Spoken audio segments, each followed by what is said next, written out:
It makes your heart hurt to see somebody on the street, knowing that they could be hungry, knowing that they have no place to live or sleep, or they sleep in a different place every night.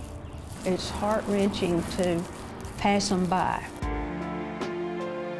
It can happen anywhere, from downtown Dallas to the dusty streets of San Angelo. You could encounter a homeless person. Some experts estimate 1.5 million people face homelessness in the United States, but no matter the total, it always comes down to one person trying to get through one more night on the street. The homeless are young, old, military, and maybe they were alcoholic. They're homeless, they don't have a place, they don't have a job. The problem is bigger than any single charity or governmental agency. Today, we're going to visit 2 churches in West Texas who have stepped up to lend a hand. And it all starts at First Presbyterian in Sweetwater with a pile of plastic bags.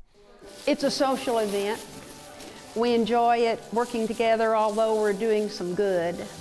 We solve the world's problems once a week.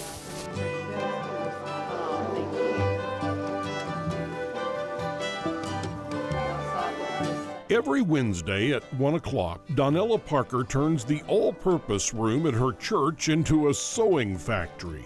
Well, technically, they're crocheting, and they're doing it without a single piece of yarn.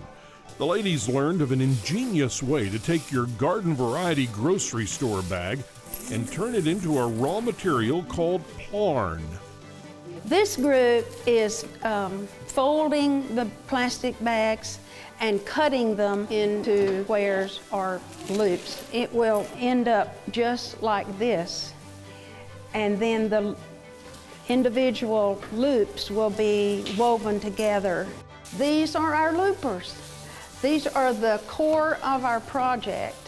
They are looping together the strips of plastic that we have cut earlier. And now, at the next step, after getting many woven together, we'll have a ball of Plarn. Folded, cut, and looped, the balls of Plarn are now ready for production, and what they make is a godsend to people on the streets. What is it that you're doing here?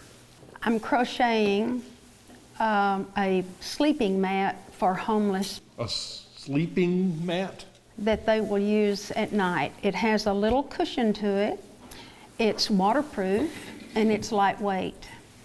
And as you see here, we provide a strap for them to throw over their shoulder and take it during the day with them.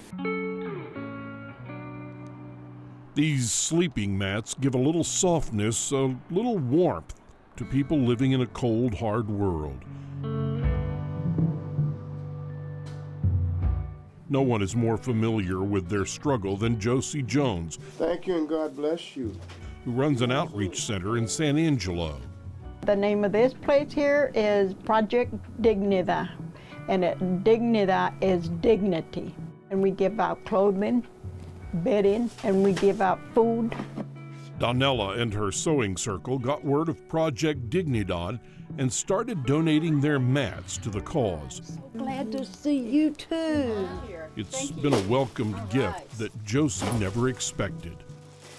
I love them. I think that God put them on this earth because He knew somebody had to do something for them. The people are grateful to those things. I'm so glad I was able to wrap myself up last night. I was so glad I didn't have to sleep on that bare cement.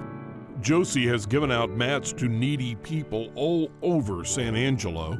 People like Brian Yovikson, who's been homeless since 2009. I live underneath this bridge. Yes, it gets rough. It gets pretty hard out here. Wind and dust, heat and cold. Brian has borne the brunt of Texas weather outside. It's started to take a toll on his body. He carries the weight of bad memories with every step. His good nights afford him maybe 5 hours of sleep. His bad ones have shown him the worst of humanity.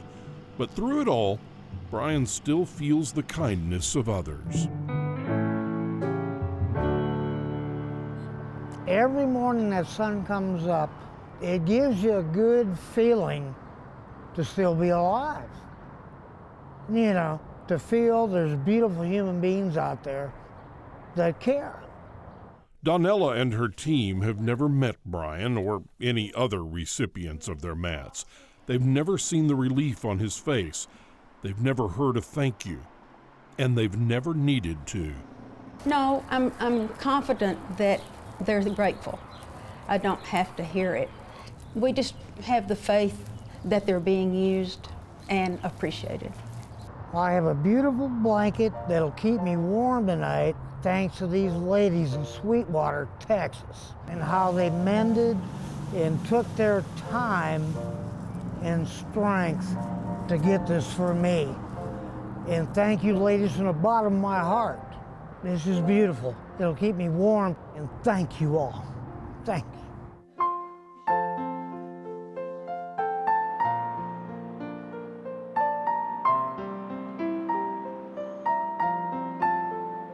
It's been said that no raindrop thinks it's responsible for the flood, but Donella Parker and Josie Jones are proof that one drop, one plastic bag, one person can start a wave of kindness. They are reaching out to their fellow man without judgment or condition, because we are all woven together by a thread of common decency.